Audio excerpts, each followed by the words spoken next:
Alex Bowman wins. Chase Elliott and Daniel Suarez make contact after the race. Bubba Wallace also makes contact with Alex Bowman after the race. We've got an Austin Dillon update, and we've got a Hailie Deegan AM racing update. So let's get into it. Coming up next.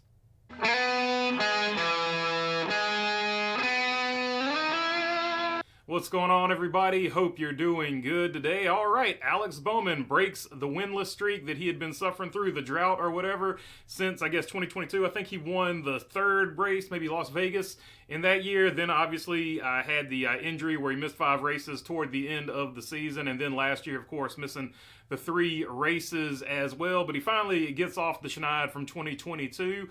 And before we get into it, for his win number 8, he had a message for the haters. But I've got a couple bottles that were bought early in 22 that were like, the next win, we're going to drink these. And they've been sitting on the counter way too long. So, yeah, so to everybody that said I couldn't win and don't deserve to be at Hendrick Motorsports and all that, cheers to you. So there you go. You understand that was weighing on, you see from that clip right there that was weighing on him, all the people talking about. I don't think he was ever actually in trouble from losing his ride from Hendrick itself, but it seems like the fans and the media always are putting Alex Bowman on the hot seat, when I don't think, in fact, that the actual people running Hendrick ever had him on the hot seat. But for whatever reason, like, a lot of fans are always riding Alex Bowman. Oh, he needs to be gone from Hendrick. They need to put insert whoever their favorite driver is there in that 48 car, and that's just always the way it's been for old Alex Bowman over there. So you could tell this was a big win for him. Also a big win for him because he locks into the playoffs. So let's take a look at the playoff picture real quick before we get into the other stuff. Kyle Larson leads the way in the regular season points as well, and also in the playoffs with 3 wins. Denny Hamlin 2nd, William Byron 3rd, Christopher Bell 4th, Chase Elliott 5th, Tyler Reddick 6th, Ryan Blaney 7th, Brad Keselowski 8th, Alex Bowman 9th, Joey Logano 10th, Daniel Suarez and Austin Cindric locked in there with wins but are outside of the regular season points. So they're going to end up bumping Bubba Wallace and Chase Briscoe as it stands now. But the rest that are in on points right now, plus 125 for Martin Truex Jr., plus 84 for Ty Gibbs, plus 53 for Ross Chastain, and plus 45 for Chris Buescher. And as previously mentioned, Bubba Wallace, Chase Briscoe, Kyle Busch out of the playoffs right there. Minus 98, minus 88, minus 45. So, of course, I would be remiss not to mention SVG. SVG looked like he had this race under control, but another kamikaze move from Chase Briscoe. Chase Briscoe, he's going to do some crazy things. He's going to win some races, or he's going to wreck. That seems to be his style of racing. Today, he wrecked, and one of those wrecks ended up taking out the guy who was basically dominating this race, SVG, so it has to be a disappointing day for him. One of the favorites out. He wasn't the only favorite out, though. Kyle Larson, who also had a very good car today and also looked like he might have had a chance to win this thing, takes himself out. Kyle Larson versus the wall, and the wall won. So Kyle Larson basically just takes himself out, braking way too late. Not much more to say about it other than that, other than he had a really fast car and looked like he had a possibility of winning this race. And that brings us to Christopher Bell. Christopher Bell, after both of those guys went out, definitely looked like he was actually going to be the man to beat. And he had this thing under control until they pitted for dry tires, which I think probably would have benefited him, and that would have worked out for him in the end. Unfortunately, he got tangled up in a mess between the 47, the 77, the 19, and himself. I don't know exactly who started it. I think a few people on the Discord told me that it looked like the 47 may have started it. Either way, he was caught up in that mess, and that ends up taking him and Martin Truex Jr. out of this race, both of which were having good runs. And I think Christopher Bell, without that, probably wins this race. But another favorite, or at least somebody who was dominating this race, was taken out as well. So cautions were a big factor in this thing as well. The cautions that NASCAR threw seemed to be way too long. They spent way too much time under caution.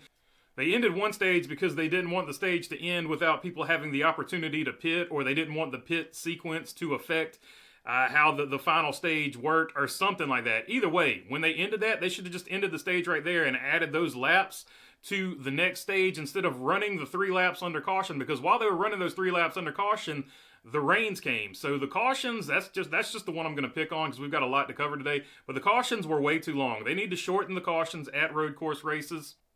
Then, of course, the rains came. I just mentioned the rains came, so nothing you can do about the weather. A lot of people calling for them to start this race earlier, and I do think they should have started the race earlier. However, The start time of the races are dictated by TV, so you got to put that on TV. I can't put that 100% on NASCAR, other than to say NASCAR probably should have negotiated in its contract to say, hey, we're having the race at this time. You can put it on your channel, whatever time you want to put it on, but we're having the actual race at this time. So I think NASCAR should have stuck by their guns, and instead of taking more money, they should have had more control over the product. But that's the only real criticism about the start time. Other than that, it's got to rest on NBC for starting this race later. The other thing, Michael McDowell and Tyler Reddick backed him up. We don't need stage cautions at road course races. I'm sorry, NASCAR, that Michael McDowell blew everybody out on that one road course race where you didn't have stage cautions. But you know what? We need to get rid of stage cautions because they don't work for road courses. Everybody basically was on board until Michael McDowell won. And because Michael McDowell is not a big name driver and because he blew everybody out, NASCAR immediately, within one race, goes right back to stage cautions. It's BS. You need to get rid of them for road courses. You need to get rid of the stage. You can keep the stages. You just need to get rid of the end of the stage cautions. People will still stay out there for the points, and it'll add layers of intrigue and drama and strategy to the races, but we don't need the actual caution for the end of a stage. And just a quick look at the top 10 here for who had a good race. Then we'll get into all the other drama and stuff that we got to cover here. Alex Bowman, of course, good race. Tyler Reddick, good race for him, even though he was Debbie Downer in his interview for week number 2. Ty Gibbs, good race for him. He's in that point struggle, so a good, solid finish for him. Joey Hand, awesome race for the Sacramento native in his basically one-off, so good race for him. Hopefully he can get some more road course races and stuff like that because he's showing what he can do. Michael McDowell, good run for him. Ricky Stenhouse Jr., big-time run for the 47 car. Pickle Todd Gilliland finishing in 7th place here, had a really good run today as well. William Byron finishing in 8th after qualifying issues, not having power steering and qualifying. Kyle Busch needed this 9th place finish. They probably wanted more than that, but they definitely needed this 9th place finish. A good finish for them. They needed some positive momentum. Ryan Blaney finishes 10th. Daniel Suarez 11th. And we're going to get into Suarez and Chase Elliott here in just a minute. And then Daniel Hemrick in 12th there. Good finish for Daniel Hemrick. Bubba Wallace 13th. So let's start off there. Bubba Wallace made contact with Alex Bowman after the checkered flag, basically doored him and put him into the wall. A lot of people were fired up and upset about this because Bubba Wallace is a polarizing figure. At the end of the day, he made contact with him under caution, and here's the way I see it. Whenever you talk about Bubba Wallace, you've got the Bubba Wallace fans over here who are going to swear to God that he did no wrong. And over here, you have the people that don't like Bubba Wallace who no matter what he does, he's always going to be in the wrong. So whenever there is a Bubba Wallace story, it is just so much bigger than it needs to be. At the end of the day, it's basically the same thing that Carson Hocevar did to the 21 of Harrison Burton, except it was after the race, it wasn't during the race. It's the same infraction, so we're probably looking at a fine. I don't think we're going to see a points penalty or anything like that. That being said, tons of guys do this under the caution at the end of the race and things like that. It happens all the time. This one happened to get caught on TV, and because it was caught on TV, he's probably looking at a monetary fine and probably nothing more than that. That being said, this is NASCAR, though, so you never know what's actually going to happen. Last time, Alex Bowman got hit under the when he was celebrating in Victory Lane by Denny Hamlin. I can't remember if Hamlin was fined or anything like that, so I don't know. You can look at all kinds of precedent that NASCAR's had. Sometimes they get fined, sometimes they don't get fined. It's all up to NASCAR, and NASCAR is going to NASCAR, so you never know what they're going to do other than be inconsistent. On that same note, because this became such a big issue, because it's Bubba Wallace, people looked through all this race because they were going to make sure they found somebody else that hit somebody under the caution, and they found it, and the person they found was Chase Elliott. Chase Elliott was upset with Daniel Suarez, who cleaned him out. Chase Elliott was having a pretty good run here. Daniel Suarez cleaned him out to get that top 12 or 13 finish, wherever he finished, I think maybe 11th. I just read it, but I can't remember. Goldfish brain. But he was upset about that, and he makes contact and hits Daniel Suarez after the checkered. So they're probably both looking at monetary fines because last week they did the same thing to Carson Hocevar. So I feel like NASCAR is probably going to monetarily fine both of them. I don't think you're looking at points in any situation. However, Daniel Suarez completely cleared out Chase Elliott under the green flag, so he might be looking at a monetary fine and possibly some points for that as well. You never know. Like I said, it's NASCAR, man. This stuff happens, but it is what it is. Whenever it's a driver like Bubba Wallace, Joey Logano, Chase Elliott's actually got as many fans as he's got. He's starting to get the antithesis of that because he's got too many fans. He's starting to get people that hate him just because he's too popular. So whenever it's a big driver like this, it's always going to be a big story. But at the end of the day, this stuff honestly happens all the time. But it's a bigger deal because of who's involved. And just one final thought on it before I end it. Hitting somebody after the checker flag waves is kind of a punk move because they're taking their seatbelts off. They've got their window net down. So it is a punk move at the end of the day. No matter who you pull for, when your driver does that, that's sort of a punk ass move. Also, while I was filming this, I did see something where Alex Bowman said he texted and called Bubba Wallace under the red flag to apologize for what he did because he was upset for the way that he wrecked Bubba Wallace. Bubba Wallace didn't respond to him, so once again, Bubba Wallace had the opportunity to handle that during the red flag situation. He didn't handle that, so that's going to lead more people to say, hey, Bubba Wallace still being immature. So, yeah, I mean, I feel like that's a fair criticism because he could have handled it under the red flag, but he chose to wait till after the race to do it. So, once again, just don't hit people under caution. Pretty easy thing to not do. All right, from one polarizing driver to another, Hailie Deegan and AM Racing situation continues. AM Racing and Hailie Deegan have decided to part ways effective immediately. We are grateful for Hailie's contribution and dedication as driver of the number 15 Ford Mustang during her time with the race team. We wish Hailie the best in her future endeavors and look forward to her continued success on and off the track. Hailie Deegan then responded by saying, beginning this season, a lot of excitement and hope taking my next step in the NASCAR Xfinity Series. It's something I've been working toward for years and always dreamt about. I worked hard to prepare for this season after the team pursued me to drive their car. Unfortunately, it has not turned out the way that I expected. There are always several reasons within a race team as to why things do or do not work, but sadly, our goals no longer align. With that being said, myself and AM Racing will be parting ways. The only thing I'm focused on is getting back on being competitive.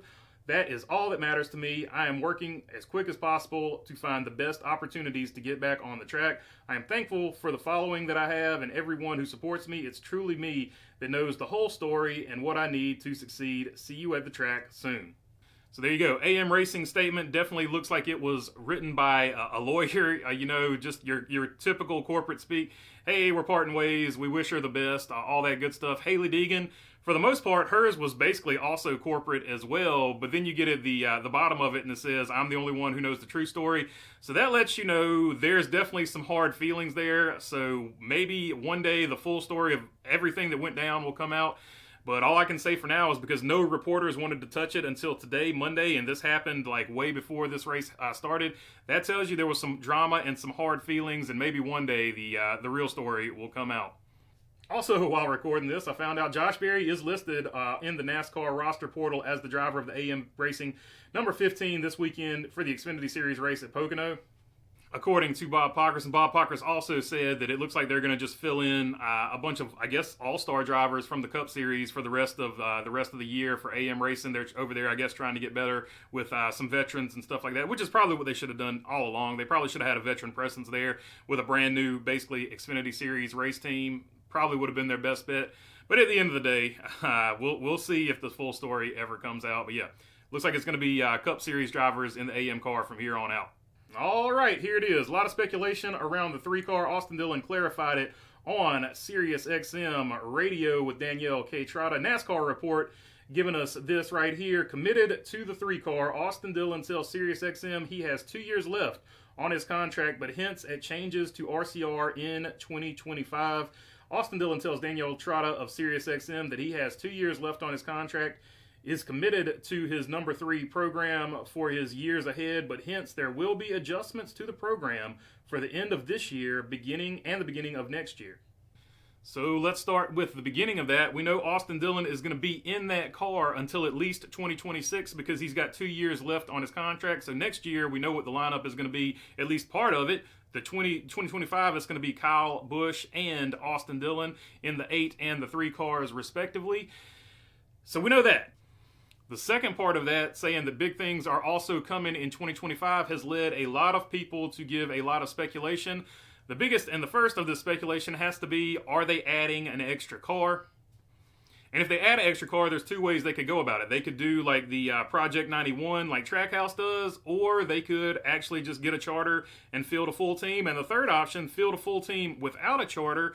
Any of those things are in play because there are a lot of free agents out there, and that's where this really picks up a lot of steam. A lot of people are saying that 2 drivers seem to be the front runners for it. The first one, of course, being Austin Hill, because he's always in the conversation because he's lined up with RCR. He signed that long-term extension with RCR, and everybody is basically like, they're going to put him in Cup. They wouldn't have signed him to a long-term extension if they didn't have plans to put him in Cup at some point. So Austin Hill, obviously the first man up when you think about this. And the outlier, though, however, seems to be the one that the most people are talking about, even though I feel like it's probably going to be the hardest one to get, at least in my personal opinion, and that is Noah Gragson. Noah Gragson to RCR would be a huge move. They've already got the Bass Pro Shop links.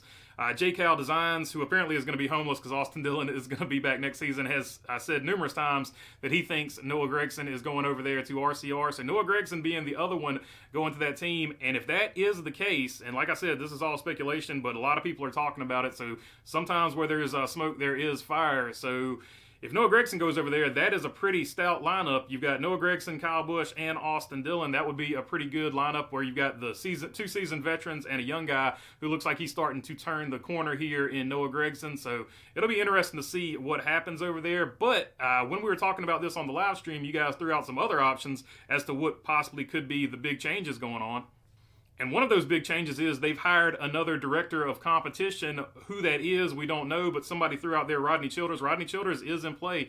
Him being the director of competition would be a huge move. I don't know. But there are a lot of other guys they could hire over there that would be director of competition that would also be a huge move and would shake things up and get RCR possibly going back in the right direction. They've had a terrible year, luck and everything, although they have had some speed at some tracks. So that is one thing that could be huge news. The other thing could be, what if somebody is buying into RCR? And of course, the first person that comes to mind that they threw out there on the live chat was Dale Jr. So what if Dale Jr. is buying into RCR and that's where the other charter is coming from? I don't know where that charter would come from necessarily. But if we're going to live in this speculative world, that would be a fun thing to speculate on, because then you've got the 8 and the 3, and Dale Jr. has the ownership rights to the number 8 font, so we could get the Dale Jr. number 8 coming back to RCR, and it would sort of give you that thing that a lot of people wanted back in the day when Dale Jr. went to Hendrick. A lot of people were hoping he would go to RCR and race that 3 over there for Richard Childress. Of course, that never happened, but if he gets, at least in the Cup Series, he did race it for him in the Xfinity Series, won that race in the Wrangler car. But if they somehow figured out a way to partner up and, Junior got, the Junior was the third car, essentially how he's got a whole team that's just a Xfinity team for Hendrick, that would be a really cool deal if they could get that going. So a lot of speculation up in the air. I don't know if any of it's true, other than the fact that I know Austin Dillon's going to be back in the 3 car. Everything else, the big moves that are coming, who knows? But a lot of fun theories to throw out there. So I figured I'd throw them out there on this one because I wanted to end this off on a fun note, because I pretty much know how the comment section is going to look from the live chats and all that other stuff. Anyway, all right, that's all I got for you on this. If you've made this far, we'd love to have your subscription. This is way too long of an episode. Thanks for your time. Peace.